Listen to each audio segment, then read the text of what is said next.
Four, three, two, one. Hello, everyone. Welcome back to Coffeetime Podcast. On the other side of the screen, that's Justin. I'm Captions. I'm the main host of the Coffeetime Podcast. And today, we're going to be talking about Floyd, Pretty Boy, Money Mayweather versus the star sensation of the YouTuber, the Disney star. I think he was a Disney star. No. Logan Paul. Well, so Jake was a Disney Yeah, star, but Jake was the one on Bizarre Fark. I'm so sad that you know that. I have a kid. Oh, okay, never mind. I agree, but so yeah, this is crazy. We're gonna cover this and everything like that. I am a big fight fan. I followed Floyd Mayweather's career to ad nauseum, and do you know Logan Paul at all, Justin? Yeah, I know a little bit about him. I really haven't seen much of his YouTube stuff, honestly, until recently, whenever we were getting closer to fight day. So the only big thing that I know about him is that incident that happened in Tokyo, where he Okay. made that video making fun of the suicide force and all this other shit, and he got all that backlash. All right, cool. So let's just jump into it then. How about that?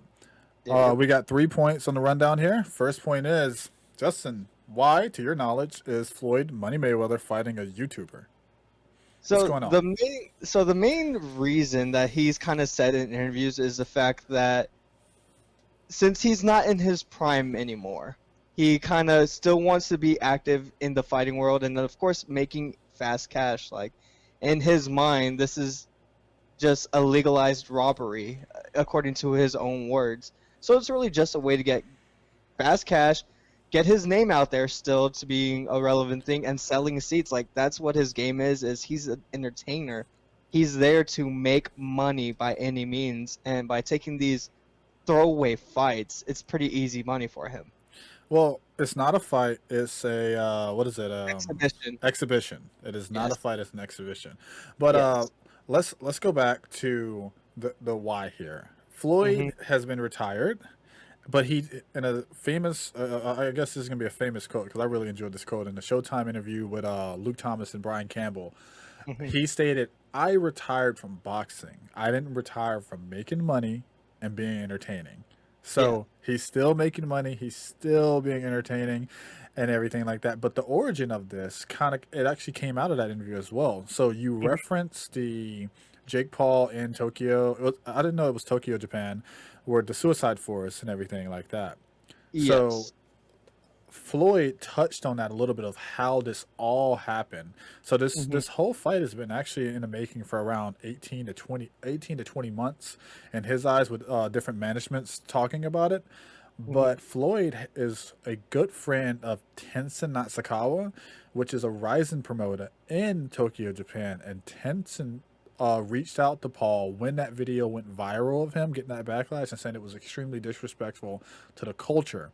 You know, Hmm. Logan, I always get him mixed up. Being, the 20-year-old that he is, he said some disrespectful comments in Twitter. Hmm. So Tenson reached out to Floyd, said, "You need to shut this guy up. You're my friend. You're my fighter." And then it started to build with that. And now we Yeah. have a Sunday fight card. What this goes down June 6th, right? Yes. June 6th at 5 p.m. Eastern Standard Time. Yeah, touching on that a little bit because I also watched that Showtime thing. Like, he even says like he doesn't really know who Logan Paul is. Like, he knows he's a YouTuber. He saw his following that he does have, so he knows he is an influencer with a good following. But as far as like his videos or like his persona, he knows nothing about either Logan nor Jake. And when asked, they were asking, is your daughter a fan or does she know of him? And he's like, I don't even know. I know she's into the YouTube game, so she probably has heard his name in passing, but I've never been told anything like, oh yes, I'm a fan of his, or I've watched his videos, anything like that. So these are nobodies to Floyd's world, essentially. Yeah, like Floyd operates at a different orbit in a sense of how much money this man has made and like Yeah, the exactly. billionaires club that he's around. And just to be straight candid with you, him even entertaining this fight is just You know what? It's on brand in a sense because in every Yeah, fight, if we like really dissect Floyd's career, the timing is everything with this man. He waited till Pacquiao got a little older, a little slower, and that the drug testing regulation in boxing got a little more strenuous, then fought him. Floyd will never make a move unless he has full control of it, yeah, and he has exactly. full control of this. This what? It's not a fight. It's a what is it again? Exhibition. What is it? Exhibition. Exhibition. Yes. And he's just gonna go make a cool, whatever they're saying. He's probably gonna make, up rounds of 15 to 20 million dollars. He's probably Yeah. gonna promotionally say that he made more money in this fight than anything. He's probably gonna say I made 80 million or 60 million. Mhm. He's gonna realistically make around. I would cap out around $10 million for this little sparring match that they're gonna have. Yeah. But hey, that's the why. Floyd's bored and just wants to make some money. Let's get into the second point here on the rundown. Justin, does Logan have a chance in So your here's mind? so here's the thing about Logan Paul. He's an athletic person. Like I'll give him that. He was ranked number 5 at state for wrestling, so he has athletic ability. He got 5th place, I think it was, right? Yes. Yeah, something along the lines of that. So In he has the state, Ohio athleticism. State. Yeah, at Ohio State, which is a powerhouse for wrestlers. It's not a But college program though, it's a high school program. That's yeah, very, very important to understand yeah. here. But the thing is, like, he takes boxing very seriously, and I've seen like his trainings that the fight camps are allowing to, be released to public, everything like that. And he has good technique, but I think the thing that's going to help him is the fact that one, he is a younger opponent, one of the youngest ones that I think has faced Floyd Mayweather. He has the reach advantage as well, and just the overall pound difference. He's stacked right now. He's supposed to be capped at 190, Yeah. and so that is going to be the benefit. I think the fight camp really has to focus on, getting Logan in very close and kind of bullying Floyd Mayweather a bit in those clinches, especially since he has that experience with clinch work and everything like that. It's going to work in his favor once it gets into the clinches if he knows how to use his body correctly. And again, the pound for pound, the reach advantage, all that stuff takes into account. And the wonderful thing that comes with fighting is you could be as precise as you possibly can. You can have every plan available. But all it takes is that one good hit, and it's done. Yeah. Hey, there's this famous quote by one of the greatest ever in MMA, George St. Pierre. He says it doesn't matter who my opponent is, what their preparation. As soon as that cage locks, it is 50-50. And it's on me to control the odds. But at a start, man one, man two, woman one, woman two, red versus blue, it's 50-50 going in. Doesn't matter what the odds say and everything like that. But fuck that, dude. Logan has no chance in my point. So like let's talk about it. Okay. You've rolled with all right, the listeners, I want you to focus on a sport here that you participated in or an activity. Maybe it was throwing darts or going bowling with a friend, playing basketball after school or in school. When you meet someone that is of that ilk of elite, what usually happens if you're just a casual or you've been doing it for, let's say, 2 to 3 years casually or semi serious? They expose every little centimeter that you give them. They will take that little opening that you give them and stretch it and make a crater out of it. And Floyd is a master at this. It doesn't matter that he's been quote unquote retired and been taking it easy. There's this thing what happens to athletes and we see it all the time. We have great athletes that go in, they have the time of their life, they're on the pinnacle of athletic being and being like just a specimen to look at. Then they retire, they lose motivation, they get fat. They get into drugs. This is mostly in common in like contact sports, football, hockey, MMA, boxing, pancration, Muay Thai. It's like because they don't have that. There's no reason they were working out because it was their job and training. Now that they don't have a job, they're retired. I'm just gonna get fat and enjoy. Floyd has been different. It is famously known that this man has no vice except for the gym. He goes out and spends hundreds of thousands of dollars at clubs and strip clubs and everything in Vegas, but he never takes a sip of alcohol. Like he has no vice. His only vice is the gym. He's always been in the gym. And a quote that came from a hot box podcast by Mike Tyson. He's like, Floyd makes me, this is his direct quote, fucking sick.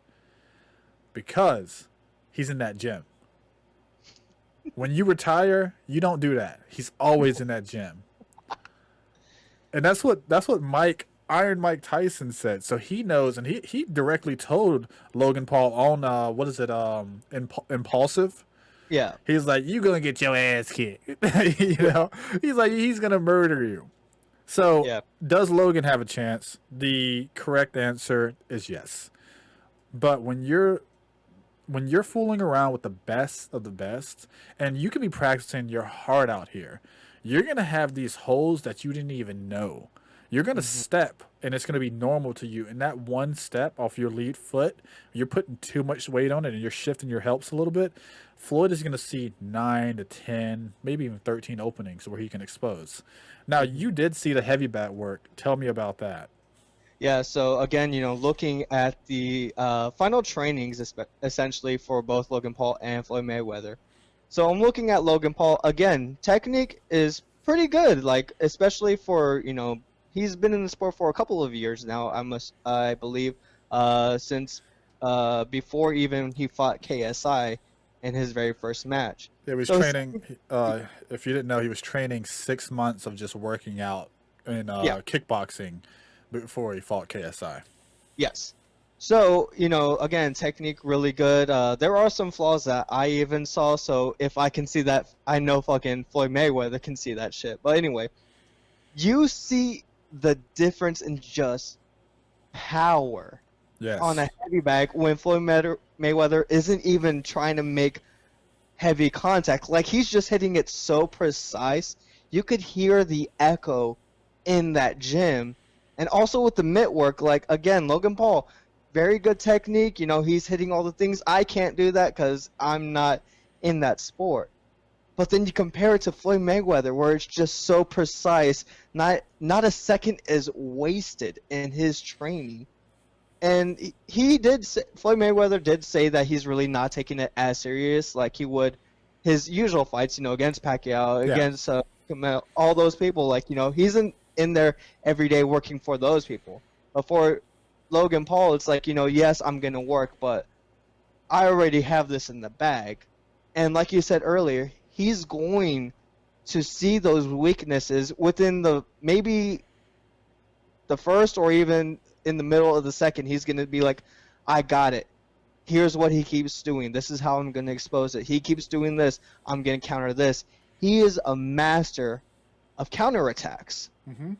And I think the main issue that Logan Paul's camp has been bringing to him is the fact that they're only giving him a plan that's going to, in their minds, succeed. Like, hey, this is going to get you success. But then they're not preparing him for if that plan fails. You need to have the exit route. You need to have the alternate plan. If I get caught in this, what do I do? Like, if my plan is to rush him, but he keeps pulling away or he gets close, what's my plan?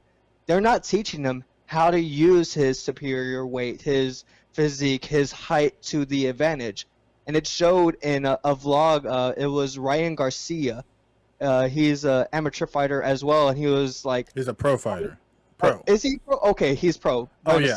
Yeah. King Ryan's a pro boxer. Yeah, so pro fighter. He's closing the distance, and Logan Paul asked, why would I ever let him get in here? And that just, in my mind, clicked like, dude, this fight camp has not been telling him shit's going to go wrong real quick. And he said, you need to be comfortable with being uncomfortable. So hopefully that was enough time for him to kind of change his game plan a little bit instead of being on the offensive, learning how to be defensive, learning how to counter those counters, and learn to fight smartly. Because I think that's the only thing that's going to save him is just fight smart. He's not going to outbox Mayweather by No. any means, but he could outsmart him. Well, let's hold it. Let's get into our third point here. Okay. Final predictions. So, let me go. I'll go first here, and then Yep. we'll let you cap off. If you made it this far in the podcast, we really appreciate you guys. We have a huge following on our listening platforms, but we would like to get a little bit more following on the YouTube podcast. Right? We upload every week. What videos come out on Monday? Correct. Mondays, yes. Video comes out on Monday, and we'll be doing a live. Well, I think I will do a live reaction. I don't know if Justin's gonna be up to it because it's time difference. But I'll do a Bro, live reaction. up, homie. Huh? What'd you say? I'm gonna be up for this shit. All Homie. right, we're gonna do a live reaction on Sunday to discuss the aftermath of the Floyd versus Logan Paul. I always want to call him Jake, dude, because Jake is more. He's made himself more relevant in the boxing. Yeah, Well, for sure. relevant the as a thing, but the shit talking and everything. All right, so my final predictions.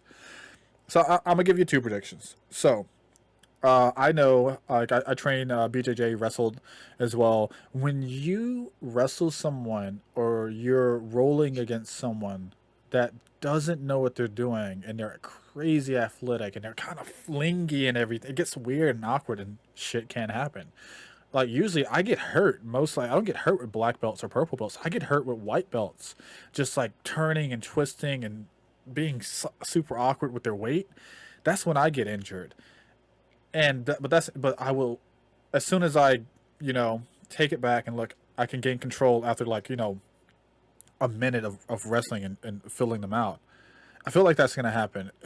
Logan has, like I said, 50-50 chance, correct answer, but he has like a 1% chance or a 1 in a million chance to knock or hurt Floyd in those first 1 to 2 minutes. And I believe these are 3-minute rounds. Is 8 3-minute rounds? Or Yes, let's it just say is. even if it's 2 minutes, that is his only opening right there. Because once Floyd gets a read on his footwork, his timing, his breath, like Floyd looks at how you breathe and everything. He's so precise and cerebral in that ring. It's scary. So I'm predicting a third round TKO. It's not going to be a knockout. I don't think he's going to go ass over tea kettle and knock out Floyd. That not Floyd. Logan that Logan. way. I feel like the ref is going to be like, dude, this guy is getting destroyed, and it's all going to be mostly from the body. It's all going to be from the body, and I feel like it's going to be a third round TKO. Ref's going to stop it. Mostly body shots. That's what I see. I saw how he was winding down that heavy bag. He's like, because he's like, when you're practicing a power overhand or a hook or a check hook, that elbow peaks up a little bit. He was whipping that bitch straight to the body on that heavy bag. I see that happening. What's your predictions, buddy? So my prediction is kind of on par with yours. I think it's gonna be kind of like the McGregor fight, where he's gonna draw out every round, and he's gonna make Logan Paul work for it. And yes, body shots after body shots. He's gonna just destroy this kid. And I don't think it's going to be a knockout. I think you are right. The ref is going to stop it. But if Logan has a chance, it is smart for him to not gas himself out so early in the rounds, because I feel like they're telling him, hey, like what you were saying, you need to be able to do it within the first couple of rounds before he reads you. And I think if he does that, it's going to lead into a lot of dangerous territory to where he's going to get gassed. He's going to be sloppier, and that's when Mayweather's just going to expose every chink in his armor. It's gonna be bad, man. So, yeah, it's going to be bad. It's going to be interesting, because I do see the potential in Logan Paul. I do see that he takes this sport very seriously. And his growth from his very first fight to where he's at now is leaps and bounds. So, I hope he could at least get one shot in just to kind of get that, okay, like he landed something that was like, oh, okay, I got that respect for you. All right. Dude, I think Floyd will let him hit him. That's how Floyd let Connor hit him. But Yeah. okay, so just to close this out, I wanted to just bring light on this. Yesterday, something historic happened to LeBron James. He has never, in his career, lost in the first round playoffs. Never. And it happened yesterday against the Phoenix Suns. And he got destroyed and shut down. Look, man, 2021 has been a weird year. Israel Adesanya lost. Conor McGregor got knocked out cold. We thought this man had a granite chin. Game bred Jorge Masvidal lost. Got knocked out. He's never been TKO'd. Hey, it's out there. It could happen. It could happen. If I'm looking at the constellations in the sky and I'm reading it, I'm like, oh shit, it might happen. But hey, until next time, this is the Coffee Time Cast signing off. We'll be here Sunday night, live reactions. Come back and watch us. Bye-bye.